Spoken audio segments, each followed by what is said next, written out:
नमस्कार, FM news देख रहे हैं आप। आपके साथ मैं हूं हर्ष त्यागी।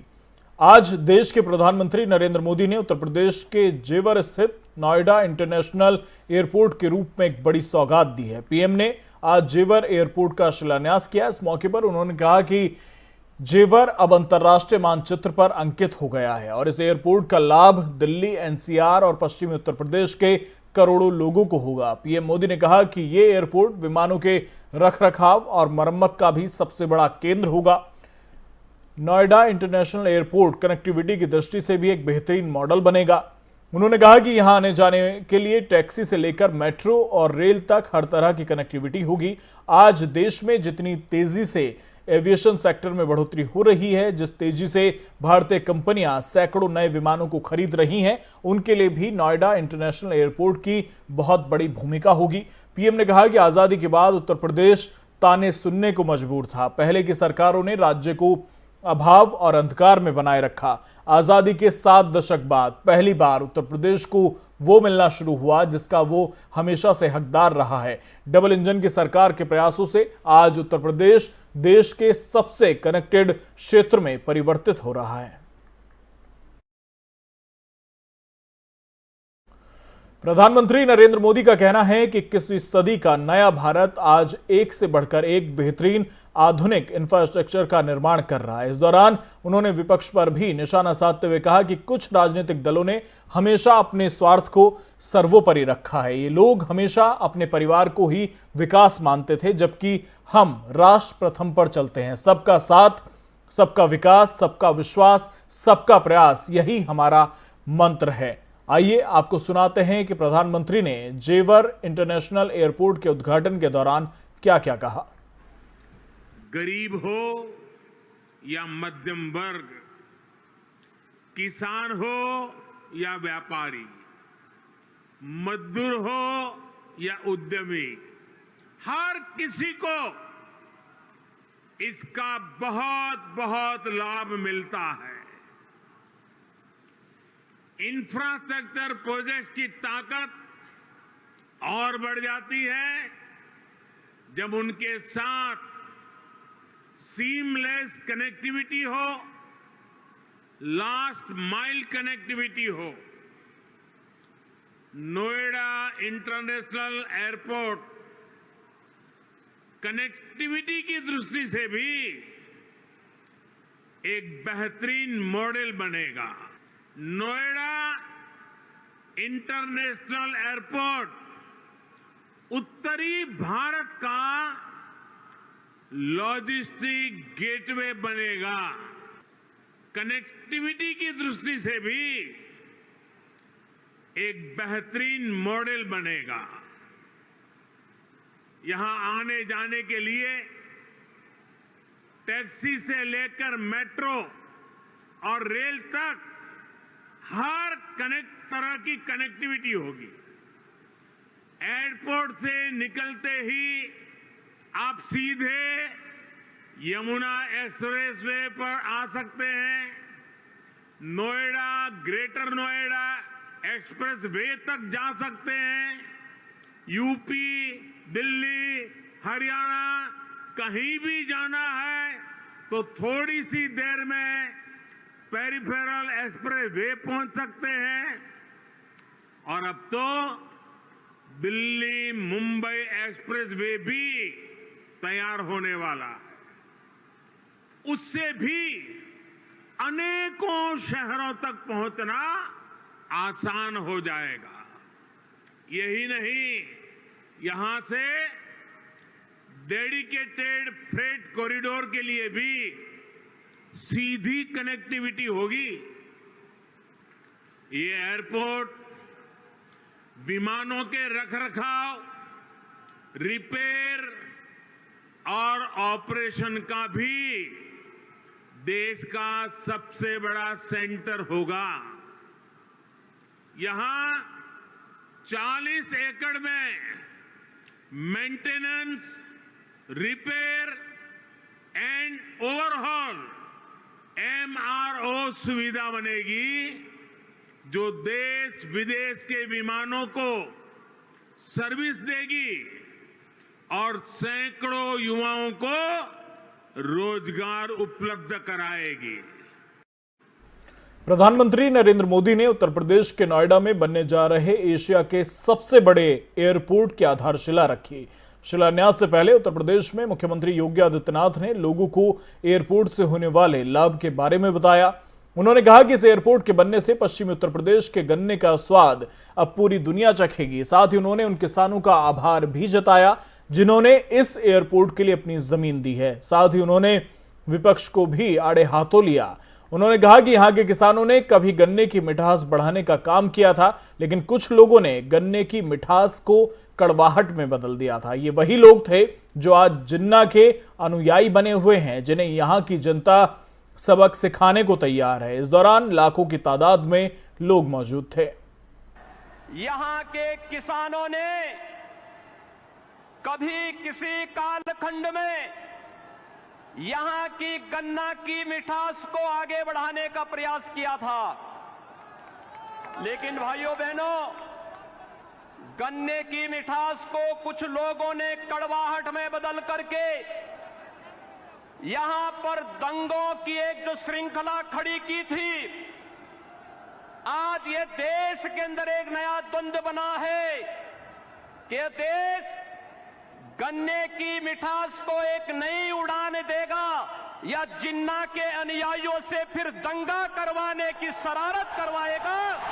और यही तय करने के लिए आज आप सबका आह्वान करने के लिए मैं स्वयं आपके बीच यहां पर उपस्थित हुआ हूं।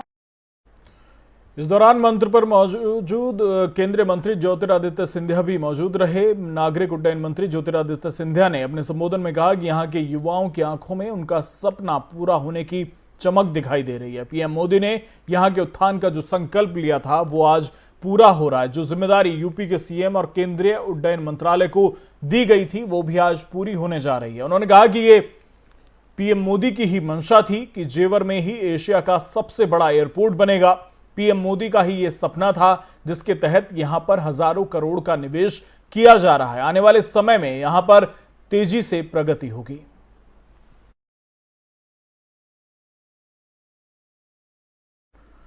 केंद्रीय गृह मंत्री अमित शाह ने वीडियो कॉन्फ्रेंसिंग के जरिए उत्तर पूर्वी भारत को सशक्त बनाने पर भारतीय वाणिज्य मंडल में अपना संबोधन दिया। उन्होंने कहा कि जब तक पूर्वोत्तर को भारत के समान नहीं कर सकते, पूर्वोत्तर का विकास संभव नहीं है। 2014 से हमने पूर्वोत्तर के विकास को बढ़ाने का प्रयास किया।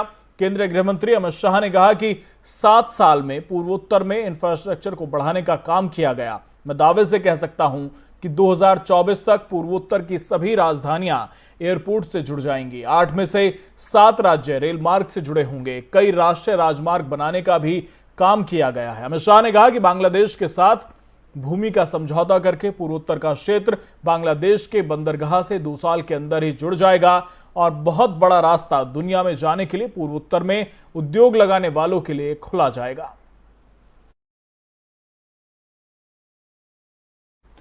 पीपीडी प्रमुख महबूबा मुफ्ती ने केंद्र से अनुच्छेद 370 को बहाल करने की मांग की है। मुफ्ती ने कहा कि जम्मू कश्मीर के लोग नाथुराम गोडसे यानी महात्मा गांधी के हत्यारे के भारत के साथ नहीं रह सकते। आपको बता दें कि महबूबा मुफ्ती बनिहाल के नीलगांव में एक जनसभा को संबोधित कर रही थी। मुफ्ती ने अपने संबोधन में कहा कि जम्मू कश्मीर के लोगों ने महात्मा गांधी के भारत के साथ हमारे भाग्य का फैसला किया, जिन्होंने हमें अनुच्छेद 370, हमारा अपना संविधान और झंडा दिया। महबूबा मुफ्ती ने जोर देकर कहा कि हम महात्मा गांधी का भारत चाहते हैं, हमारी पहचान और सम्मान की वापसी जो हमें भारतीय संविधान द्वारा दी गई थी, और मुझे यकीन है कि उन्हें इसे ब्याज के साथ भी वापस करना होगा।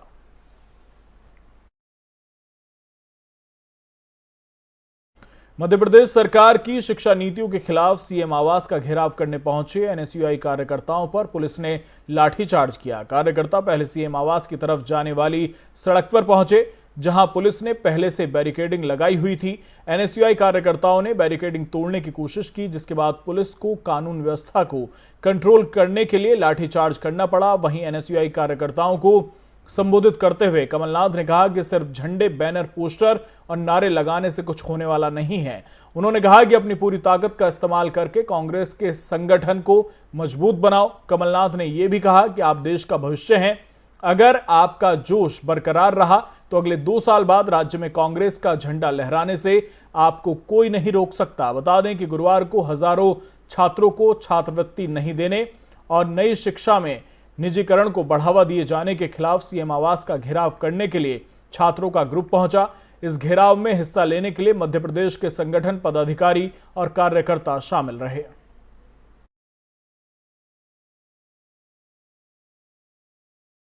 ममता बनर्जी की अगुवाई वाली तृणमूल कांग्रेस ने आक्रामक रवैया दिखाते हुए मेघालय में कांग्रेस पार्टी के अंदर बड़ी सेंध लगाई और राज्य की मुख्य विपक्षी दल कांग्रेस में 18 में से 12 विधायकों को अपनी पार्टी में शामिल करा लिया। इस उलटफेर से कांग्रेस बेहद नाराज है और उसकी पार्टी के नेता अधीर रंजन चौधरी ने ममता पर हमला करते हुए कहा कि टीएमसी की ओर से यह साजिश सिर्फ मेघालय में ही नहीं बल्कि अन्य पूर्वोत्तर राज्यों में भी रची जा रही है। मेघालय में कांग्रेस के 12 विधायकों के टीएमसी में शामिल होने के मामले पर अधीर रंजन चौधरी ने कहा कि कांग्रेस को तोड़ने की साजिश सिर्फ मेघालय में ही नहीं बल्कि पूरे पूर्वोत्तर में हो रही है। मैं मुख्यमंत्री ममता बनर्जी को चुनौती देता हूं कि पहले उन्हें टीएमसी के चुनाव चिन्ह पर चुनवाएं और फिर औपचारिक रूप से अपनी पार्टी में उनका स्वागत करें। पश्चिम बंगाल की मुख्यमंत्री ममता बनर्जी ने राजधानी दिल्ली में होने के बावजूद कांग्रेस अध्यक्ष सोनिया गांधी से मुलाकात नहीं की। ममता के सोनिया गांधी से नहीं मिलने के सवाल पर कांग्रेस सांसद अधीर रंजन चौधरी ने कहा कि अगर वो अभी सोनिया गांधी से मिलती हैं तो प्रधानमंत्री नरेंद्र मोदी नाराज हो जाएंगे। प्रवर्तन निदेशालय द्वारा उनके भतीजे को तलब किए जाने के तुरंत बाद उनकी हरकतें बदल गई हैं। इससे पहले उन्होंने सोनिया गांधी को पत्र लिखकर बीजेपी के खिलाफ मिलकर लड़ने की बात कही थी।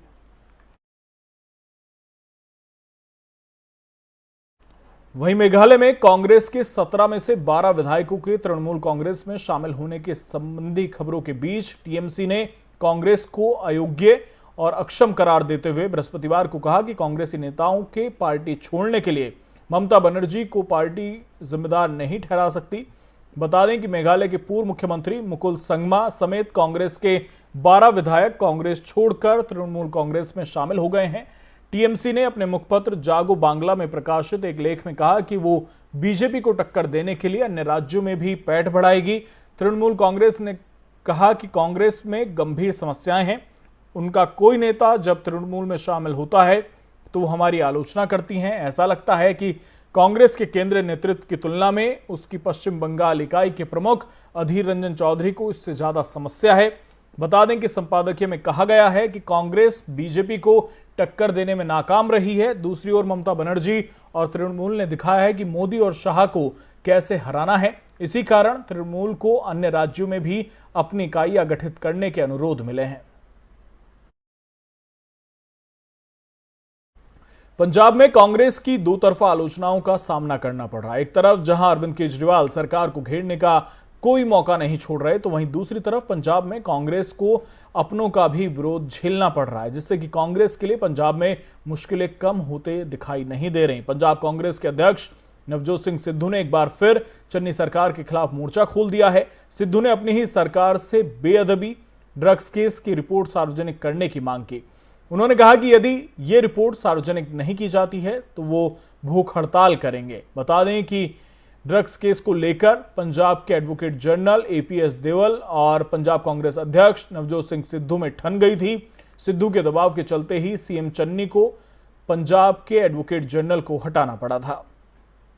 दसो कि 2 महीने पहले जो सरकार बनी की जाके बनी थी, दसो और रिपोर्ट लखा मामा रोजियां, लखा नौजवान सरिया वाला मुर्गे। मैं बटाले में खड़ोता एक बुजुर्ग कहना सिद्धू मेरा पुत, मैं टैंका आगे खड़ोता, मैं बंबा आगे खड़ोता, मैं जंगा लड़िया उनको कत्तर दी काट दी पुत्रा, मैं मुकदमे लड़े लेकिन अज मैं हार गया। मैं की होया बापू कहना अज मैं इस करके हार गया भी मेरा पोता नालियां च रोया फिरदा, नालियां च रोया फिरदा। जे सच्चा मां दा जणिया ते ओह इंसाफ जरूर दवाई। ते मैं अज तुहानूं कहना जे रिपोर्ट ना खोली पंजाब सरकार ने ते नवजोत सिंह सिद्धू अपनी बेही दा दे उत्ते लाऊ मरण वरत दे उत्ते। दसो कि 2 महीने पहले जो सरकार बनी की जाके बनी थी। कांग्रेस के वरिष्ठ नेता और पूर्व केंद्रीय मंत्री सलमान खुर्शीद की नई किताब सनराइज ओवर अयोध्या लगातार विवादों में बनी हुई है, लेकिन दिल्ली हाईकोर्ट ने खुर्शीद को राहत देते हुए किताब पर प्रतिबंध लगाने की मांग वाली याचिका खारिज कर दी। कोर्ट ने कहा कि अगर लोग इतना संवेदनशील महसूस कर रहे हैं तो हम क्या कर सकते हैं, किसी ने उन्हें इसे पढ़ने के लिए नहीं कहा है। दरअसल इस किताब में सलमान खुर्शीद ने हिंदुत्व की तुलना आतंकी संगठन आईएसआईएस और बोको हरम जैसे कट्टरपंथी समूह से की है, जिसके बाद से इस पर आपत्ति जताई जा रही थी। इसी बीच दिल्ली के वकील विनीत जिंदल ने दिल्ली हाईकोर्ट में याचिका दाखिल कर सलमान खुर्शीद की किताब सनराइज ओवर अयोध्या के प्रकाशन और बिक्री पर रोक लगाने की मांग की थी। याचिका में कहा गया था कि किताब में हिंदुत्व की तुलना आईएसआईएस और बोको हरम जैसे आतंकवादी संगठनों से की गई है, जिससे देश के करोड़ों हिंदुओं की भावना आहत हुई है। कोर्ट ने याचिका खारिज करते हुए कहा कि अगर लोग इतना संवेदनशील महसूस कर रहे हैं तो हम क्या कर सकते हैं, किसी ने उन्हें इसे पढ़ने के लिए नहीं कहा है। कोर्ट ने साथ ही कहा कि आप आंखें बंद कर सकते थे और इसे नहीं पढ़ सकते थे।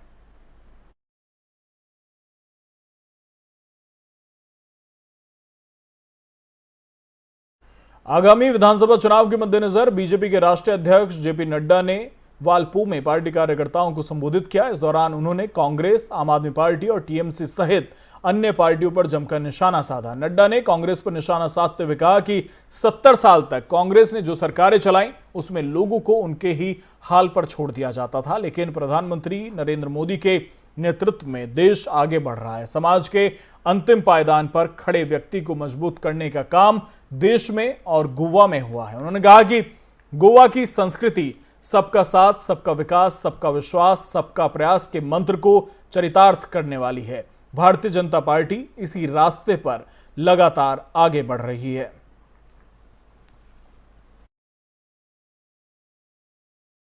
मित्रों, जब हम देश की बात करते हैं, 70 साल जो कांग्रेस ने सरकार चलाई वो कैसी सरकार थी? वो सरकार ऐसी थी कि लोगों को उन्हीं के हाथ पर छोड़ दो और चुनाव के समय वायदे करो और चुनाव के प्रलोभन में लोगों से वोट ले लो और वोट लेने के खातिर अगर कुछ उस समय कुछ देना पड़े तो दे भी दो, बाद में छुट्टी पाओ। तुम कौन, हम हैं हम, तुम रहो जहां हो। ये थी कांग्रेस की नीति। लेकिन आज मोदी जी के नेतृत्व में देश आगे बढ़ा और महिला सशक्तिकरण, व्यक्ति का सशक्तिकरण, एम्पावरमेंट, जो व्यक्ति समाज के अंतिम पायदान पर खड़ा है उसको मजबूती करने का काम प्रधानमंत्री जी के नेतृत्व में देश में और गोवा में भी हुआ। इस बात का हमको ध्यान रखना है। मित्रों, कर्नाटक के धारवाड़ में फुल्ली वैक्सीनेटेड 66 मेडिकल कॉलेज के छात्र दोबारा कोरोना से संक्रमित हो गए हैं, जिसके बाद 2 हॉस्टल को सील कर दिया है। इस मामले के बारे में जानकारी देते हुए धारवाड़ के डिप्टी कमिश्नर नितेश पाटिल ने कहा कि संक्रमितों की संख्या में इजाफा हो सकता है, क्योंकि बड़ी संख्या में छात्रों ने हाल ही में कॉलेज में हुए कार्यक्रम में हिस्सा लिया था। जितने भी छात्र संक्रमित हुए हैं वे सभी फर्स्ट ईयर के छात्र हैं। वहीं कॉलेज में दाखिला लेने वाले ज्यादातर छात्र दूसरे राज्यों के हैं। एहतियात के तौर पर SDM college of medical sciences and hospital के 2 हॉस्टल को सील कर दिया है और आगे की जांच की जा रही है। पुलिस ने परिसर की घेराबंदी कर दी है। अस्पताल के कर्मचारियों के अलावा स्वास्थ्य अधिकारियों और कर्मियों को तैनात किया है। वहीं उपायुक्त ने मेडिकल कॉलेज का दौरा किया और स्थिति का जायजा लिया।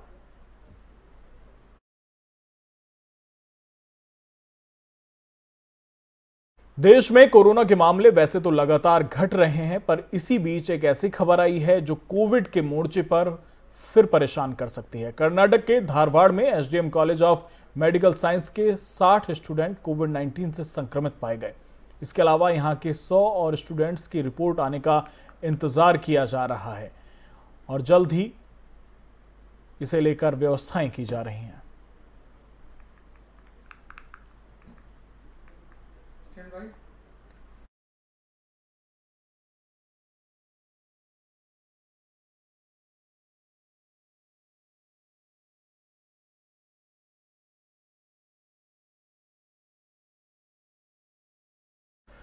खबर राजस्थान के धौलपुर से, जहां के सदर थाना पुलिस को बड़ी सफलता हाथ लगी है। बता दें कि पुलिस ने यहां पशुओं से भरे 10 ट्रकों को पकड़ा है, जिसके बाद 28 नामजद आरोपियों को गिरफ्तार किया गया है। पुलिस के मुताबिक शहर के इलाके में नाकाबंदी के दौरान पुलिस को यह सूचना प्राप्त हुई थी, जिसके बाद स्थानीय पुलिस एक्टिव हो गई थी। फिलहाल पुलिस मामले की जांच में जुट गई है।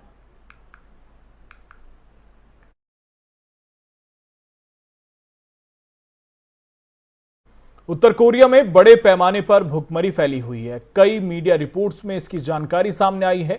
जहां उत्तर कोरिया की जनता दाने दाने को मोहताज नजर आ रही है, वहीं दूसरी तरफ तानाशाह किम जोंग उन अपने और अपने परिवार के लिए लग्जरी हवेलियों को बनवा रहे हैं। इसका एक उदाहरण देश के उत्तर पश्चिमी क्षेत्र में योनफुंग झील के पास एक बहुमंजिला मीनार है। सैटेलाइट इमेजरी के जरिए मजदूरों के साथ एक शिविर और टावर को बनाते हुए देखा जा सकता है। इन घरों को निर्माण किम के व्यक्तिगत इस्तेमाल के लिए किया जा रहा है, या फिर वो इसे परिवार के किसी विश्वसनीय सदस्य को उपहार में देना चाहते हैं। इसकी अभी तक स्पष्ट जानकारी सामने नहीं आई है। ये इलाका किम के परिवार का पारंपरिक पसंदीदा क्षेत्र है। किम के पिता किम जोंग इल और उनके दादा किम इल सुंग दोनों के पास योनफुंग झील के किनारे पर लग्जरी हवेलियां थी, और किम खुद हाल के सालों में कई बार इसका दौरा कर चुके हैं। किम ने 2014 और 2016 के बीच झील के पास एक नया हेलीकॉप्टर पैड बनवाया था। बता दें कि मई 2017 में किम ने पास में एक मिसाइल परीक्षण देखा, और 2014 में उन्होंने उत्तर कोरिया के वैज्ञानिक साइंटिफिक वर्क के लिए एक बड़े हॉलिडे कैंप बनवाने के लिए रुचि दिखाई।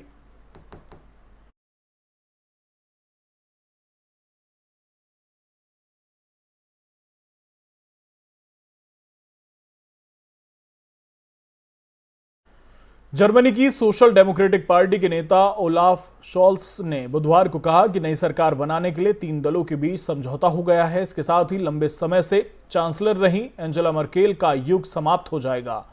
शॉल्स के देश का नया चांसलर बनने की पूरी संभावना है। उन्होंने कहा कि उन्हें उम्मीद है कि तीनों पार्टियों के सदस्य अगले 10 दिनों में समझौतों पर अपनी सहमति दे देंगे। शॉल्स और अन्य नेताओं ने एक संवाददाता सम्मेलन में कुछ संकेत दिए कि गठबंधन सरकार कैसे काम करेगी। जिन कदमों के बारे में शुरुआती सहमति बनी है, उनमें उन जगह पर वैक्सीनेशन अनिवार्य बनाना है जहां विशेष रूप से कमजोर लोगों की देखभाल की जाती है। जर्मनी में कोविड के नए मामलों में वृद्धि देखी गई है, और राजनीतिक परिवर्तन ने इस दिशा में उठाए जाने वाले कदमों को कुछ हद तक बाधित कर दिया है। शॉल्स ने कहा कि नई सरकार बड़े प्रभावों की राजनीति की संभावना की तलाश करेगी।